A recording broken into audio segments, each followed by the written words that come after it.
Hello everyone, मेरा नाम है संदीप और आज हम बात करने वाले हैं एक बहुत ही पावरफुल टॉपिक के बारे में। टॉपिक है common mistakes while filing income tax return. अगर आप फर्स्ट टाइम रिटर्न फाइल कर रहे हैं या आप टैक्स प्रोफेशनल नहीं हैं, आपको इनकम टैक्स एक्ट की नॉलेज नहीं है, फिर भी आप इनकम टैक्स रिटर्न खुद फाइल कर रहे हैं, तो आपको कुछ बातों का ध्यान रखना बहुत ज़रूरी है, क्योंकि आप कुछ गलतियां कर सकते हो और ये ऐसी मिस्टेक्स है जो बहुत सारे लोग करते हैं और बाद में उनको प्रॉब्लम्स फेस करनी पड़ती है क्योंकि उनका रिफंड नहीं आता है और उनकी जो रिटर्न है वो टाइमली प्रोसेस नहीं होती है, बहुत डिले हो जाती है।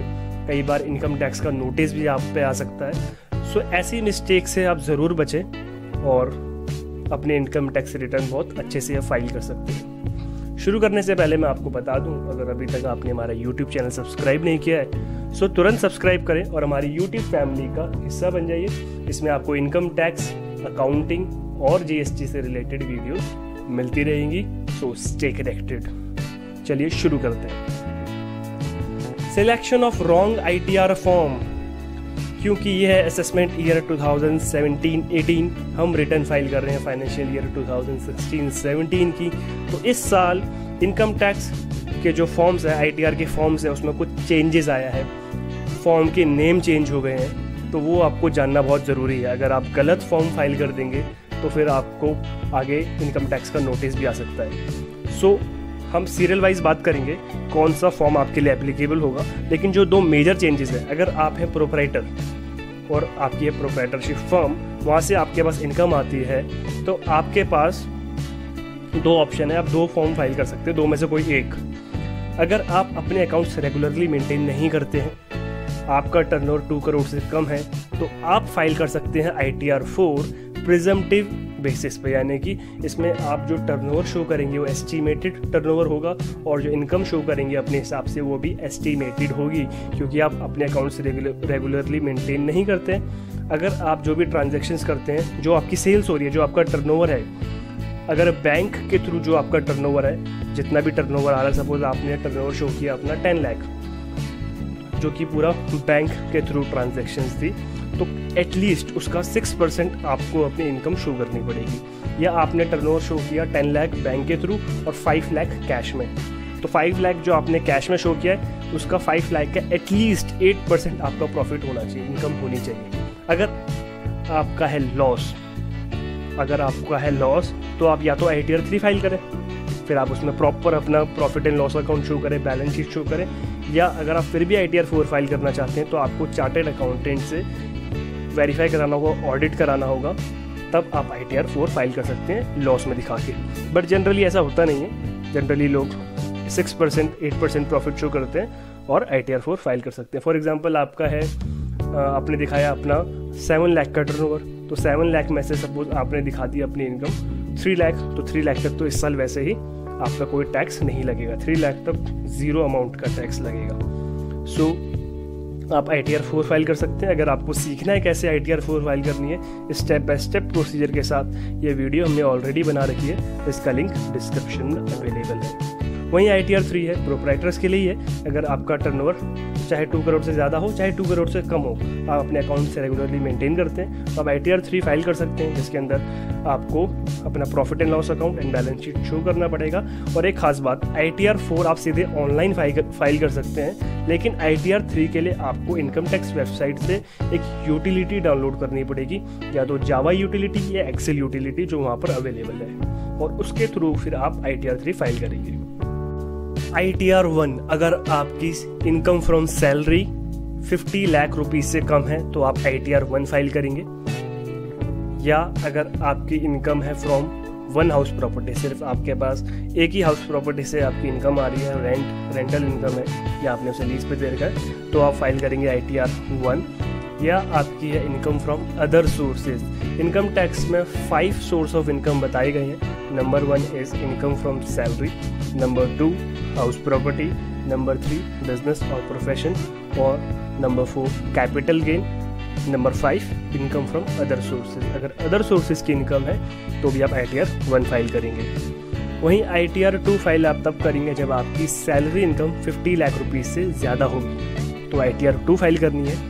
और फॉर इंडिविजुअल्स और HUF not carrying any business और profession through proprietorship firm. Proprietorship firm के थ्रू आप कोई बिजनेस या प्रोफेशन कैरी नहीं करें, क्योंकि अगर आपकी है प्रोप्राइटरशिप फर्म तो आपको या तो ITR 3 फाइल करनी है या ITR 4, जिसके बारे में बात कर चुके हैं। उसके अलावा कोई आपकी इनकम है, हाउस प्रॉपर्टी की इनकम है, आपके पास एक से ज़्यादा हाउस प्रॉपर्टी है, या कैपिटल गेन है, या फिर एक कमेंट में हमें क्वेश्चन आया था कि एक PhD का स्टूडेंट है, उसको वो एज ए इंटर्न उसको स्टाइपेंड मिलता है, या आप एक CA आर्टिकल हैं, आपको इंटर्नशिप कर रहे हैं, आपको जो स्टाइपेंड मिलता है, स्टाइपेंड सैलरी में इंक्लूड नहीं होता है, तो इसलिए आप फाइल करेंगे ITR 2।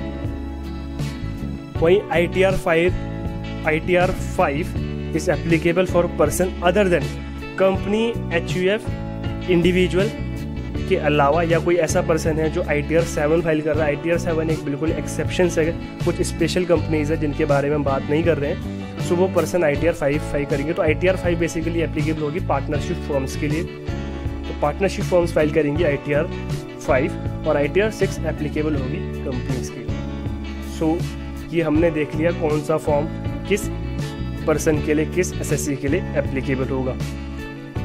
दूसरी जो आपको गलती आप कर सकते हैं, आप बिना कोशिश करेंगे, आप इनकम टैक्स रिटर्न फाइल कर रहे हैं और आपने आधार मेंशन नहीं किया या आधार कार्ड को लिंक नहीं किया है पैन से, तो तब तक आप रिटर्न फाइल नहीं कर सकते, क्योंकि Aadhaar is mandatory for filing ITR from 1 July. तो 1 जुलाई के बाद आप जो भी ITR फाइल करेंगे तो उसमें आधार लिंक होना बहुत ज़रूरी है, उसके बिना ITR फाइल होगी ही नहीं। सो ये आप ज़रूर लिंक कर लें। Disclose cash deposited during demonetisation के टाइम पे लाइंस तो आप भूले नहीं होंगे। सो इन लाइंस में लग के जो आपने उस पीरियड में अगर 2 लाख रुपये से ज़्यादा किसी अपने बैंक अकाउंट में डिपॉजिट करवाया था तो उसकी डिटेल्स देना ज़रूरी है। सो डीमोनेटाइजेशन पीरियड था नवंबर 19 टू दिसंबर 30, 2016। इस पीरियड के दौरान अगर आपने किसी भी बैंक अकाउंट में 2 लाख रुपये से ज़्यादा डिपॉजिट करे हैं तो उसकी डिटेल्स देना कंपलसरी है। अगर आप ये डिटेल्स नहीं देते हैं तो, क्योंकि आपका जो बैंक अकाउंट है वो पैन से लिंक है, अगर आप ये डिटेल्स नहीं देते हैं तो इनकम टैक्स डिपार्टमेंट के पास ऑलरेडी इंफॉर्मेशन है कि किस किस ने 2 लाख रुपये से ज़्यादा डिपॉजिट करवाए थे, तो आपको यहाँ पर डिस्क्लोजर देना ज़रूरी है। नेक्स्ट इज फॉर्म 26AS, बहुत ही इंपॉर्टेंट फॉर्म होता है। टैक्स क्रेडिट स्टेटमेंट हम इसे कहते हैं, यानी कि अगर आपका TDS जो ऑलरेडी कटा है, TDS का मतलब आपने किसी को कोई सर्विस दी या आप एम्प्लॉई हैं, सो एम्प्लॉयर आपका TDS डिडक्ट करता है, या आपने किसी के साथ कॉन्ट्रैक्ट किया है, आप किसी को सर्विस प्रोवाइड कर रहे हैं, सो अगर जो आपको सर्विस रिसीव कर रहा है उसकी ड्यूटी है कि वो आपका TDS काटे। किस केस में काटना होता है, कब काटना होता है, उसके बारे में भी हम देखते हैं। लेकिन अगर आपका TDS कटा है तो आप फॉर्म 26AS को ज़रूर स्टडी करें, क्योंकि जो भी पूरे ईयर में आपका TDS कटा होगा तो वो वहाँ पर ज़रूर मेंशन होगा। यानी कि TDS का मतलब है जो टैक्स आप ऑलरेडी पे कर चुके हैं, जिसके लिए आप रिफंड भी क्लेम कर सकते हैं अगर आपकी टैक्स लायबिलिटी एक्चुअल में कम होती है। सो TDS रेट्स ये हैं, अगर सैलरी इनकम है तो सेक्शन 192 में कटता है, और इनकम टैक्स स्लैब, अगर आपकी इनकम टैक्स स्लैब है 2,50,000, अगर उससे ज़्यादा इनकम हो जाती है तो फिर यहाँ पर TDS कटता है। उसी तरीके से अगर इंटरेस्ट ऑन सिक्योरिटीज़ में अगर आपको 10,000 से ज़्यादा का इंटरेस्ट मिल रहा है तो उस पर 10% TDS कटता है। उसी तरीके से बहुत सारे यहाँ पर TDS के लिए कौन कौन से ट्रांजेक्शन्स हैं जिन पर TDS कटता है तो वो दे रखा है, तो आप इनको ज़रूर एक बार स्टडी कर लें और फॉर्म 26AS ज़रूर देखें कि आपका TDS पूरे साल में कितना कटा है, कितना आप टैक्स ऑलरेडी पे कर चुके हैं, कितना आप उसमें से रिफंड क्लेम कर सकते हैं। सो उसको ज़रूर स्टडी कर लें। एक्सक्लूडिंग इंटरेस्ट इनकम, हो सकता है आप अपनी इंटरेस्ट इनकम को एक्सक्लूड कर रहे हैं, बट इंटरेस्ट इनकम भी हमारी इनकम का पार्ट है। इनकम फ्रॉम अदर सोर्सेज में हम शो करेंगे, तो आपको अगर इंटरेस्ट मिलता है सेविंग्स बैंक अकाउंट में, जितना भी आपको इंटरेस्ट मिलता है वो आप इनकम फ्रॉम अदर सोर्सेज में शो करेंगे, और उसका आप डिडक्शन ले सकते हैं मैक्सिमम 10,000 रुपीज़ तक सेक्शन 80 TTA में। सपोज आपका जो सेविंग बैंक अकाउंट का इंटरेस्ट है वो है 5,000 रुपीज़, सो आप अंडर सेक्शन 80 TDA में 5000 डालेंगे और 5000 की आपको डिडक्शन मिल जाएगी और इनकम फ्रॉम अदर सोर्सेज में भी आप 5000 शो करेंगे। उसी तरीके से अगर आपका इंटरेस्ट है सपोज 12,000 रुपीज़, सो आप इनकम फ्रॉम अदर सोर्सेज में शो करेंगे 12,000 और सेक्शन 80 TDA में जब 12,000 डालेंगे तो ऑटोमेटिकली आपको सिर्फ 10,000 तक की डिडक्शन मिलेगी, यानी कि 2,000 रुपये आपका हो जाएगा टैक्सेबल इनकम का पार्ट। सो बट एक मिस्टेक यहाँ पर जो लोग करते हैं कि वो अपनी फिक्स डिपॉजिट जो उन्होंने FD कराया होता है, FD का इंटरेस्ट भी वो सेक्शन 80 TDA में डाल के डिडक्शन लेने की कोशिश करते हैं, जो बिल्कुल गलत है, जो आपको ज़रूर ध्यान रखना है।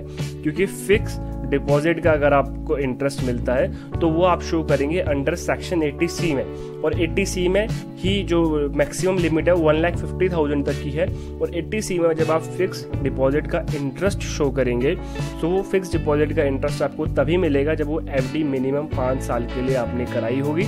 और सेक्शन 80C के लिए आपको कौन कौन सी डिडक्शंस उसके अंदर आती है उसके लिए एक ऑलरेडी वीडियो बना रखी है जिसका लिंक डिस्क्रिप्शन में अवेलेबल है, तो आप उसे देख सकते हैं। तो यहाँ पर आपने एक चीज़ जो ध्यान में रखनी बहुत ज़रूरी है कि सेक्शन 80 TDA में जो आप डिडक्शन लेंगे वो सिर्फ सेविंग बैंक अकाउंट के इंटरेस्ट की होगी, फिक्स डिपॉजिट की नहीं होगी। नॉट वेरीफाइंग टैक्स रिटर्न, ये सबसे मेजर मिस्टेक है, सबसे बड़ी मिस्टेक है। इनकम टैक्स रिटर्न फाइल कर दी है बट अगर उसको वेरीफाई नहीं करवाया है तो आपकी रिटर्न प्रोसेस ही नहीं होगी और उस रिटर्न का फाइल करने का कोई भी फ़ायदा नहीं होगा।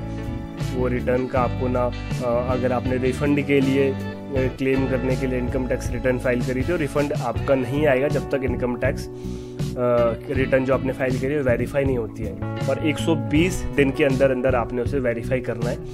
ई-वेरीफाई भी आप कर सकते हैं।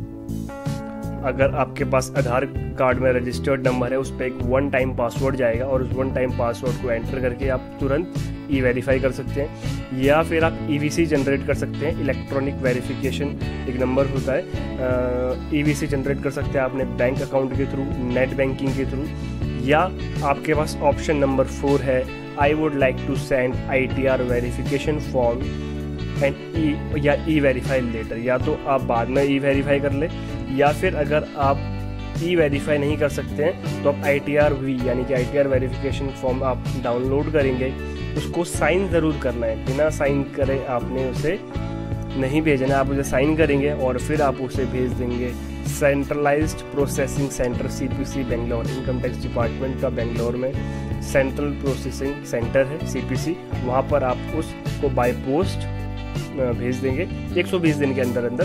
फिर आपकी वहाँ जब रिटर्न का वेरिफिकेशन फॉर्म पहुँचेगा तब आपकी रिटर्न वेरीफाई हो जाएगी। सो वेरिफिकेशन करना बहुत ज़रूरी है। अगर आपने ITR फाइल कर दिया, वेरीफाई नहीं करी है तो उसका कोई फ़ायदा नहीं है। इनकरेक्ट पर्सनल डिटेल्स, अगर आपने अपनी पर्सनल डिटेल्स गलत डाल दी है तो आपको दिक्कत आ सकती है, क्योंकि आपकी इनकम टैक्स वेरीफाई नहीं होगी, रिटर्न वेरीफाई नहीं होगी और रिफंड भी हो सकता है आपका ना आए, डिले हो जाए। तो सबसे इम्पॉर्टेंट, अगर आपका रिफंड का केस है तो सबसे इम्पॉर्टेंट बात जो आपको ध्यान में रखनी है, जब आप बैंक अकाउंट डिटेल्स अपने डालेंगे तो नंबर जो कॉलम A है वहाँ पर आप वो अकाउंट मेंशन करेंगे जिसमें आप चाहते हैं कि आपका रिफंड आ जाए, यानी कि IFSC मेंशन करेंगे और automatically name of the bank आ जाएगा। फिर उसके बाद आपने अकाउंट नंबर एंटर करना है, और अगर उस अकाउंट में आपने डीमोनेटाइजेशन पीरियड के दौरान 2 लाख रुपए से ज़्यादा जमा कराए थे तो कितना आपने अमाउंट जमा कराई थी वो वहाँ पर मेंशन करना ज़रूरी है। फिर B other bank account details, अगर आपके पास जितने भी ये बैंक अकाउंट डिटेल्स है सबकी डिटेल्स आपने देनी ज़रूरी है। कॉलम A में आप देंगे वो बैंक अकाउंट की डिटेल जिसमें आप चाहते हैं आपका रिफंड आ जाए, अगर आपका रिफंड का केस है तो, और बाकी B के अंदर में आप अदर बैंक की डिटेल्स देंगे और यहाँ पर ऐड करके आप और भी बैंक ऐड कर सकते हैं। सो अपनी पर्सनल डिटेल्स ज़रूर करेक्टली मेंशन करें, चेक कर लें कि कोई भी डिटेल इनकरेक्ट ना हो, खासतौर पे आपका एड्रेस और बाकी सब चीज़ें। तो ये था आज का ट्यूटोरियल जिसमें हमने सीखा आप कुछ ऐसी मिस्टेक्स जो आप ना करें और उनसे बच सकते हैं। सो अगर अभी तक आपने हमारा यूट्यूब चैनल सब्सक्राइब नहीं किया तो तुरंत सब्सक्राइब कर सकते हैं और हमें फेसबुक, इंस्टाग्राम और ट्विटर के थ्रू फॉलो कर सकते हैं। आपको वीडियो कैसी लगी कमेंट में ज़रूर बताएं, अपने कुछ सजेशंस आप ज़रूर दें, अपनी प्रॉब्लम्स, अपनी क्वेरीज ज़रूर कमेंट या ईमेल के थ्रू मुझसे शेयर करें और आपको रिप्लाई ज़रूर मिलेगा और आपकी प्रॉब्लम्स को सॉल्व करने की पूरी कोशिश करी जाएगी। So stay connected.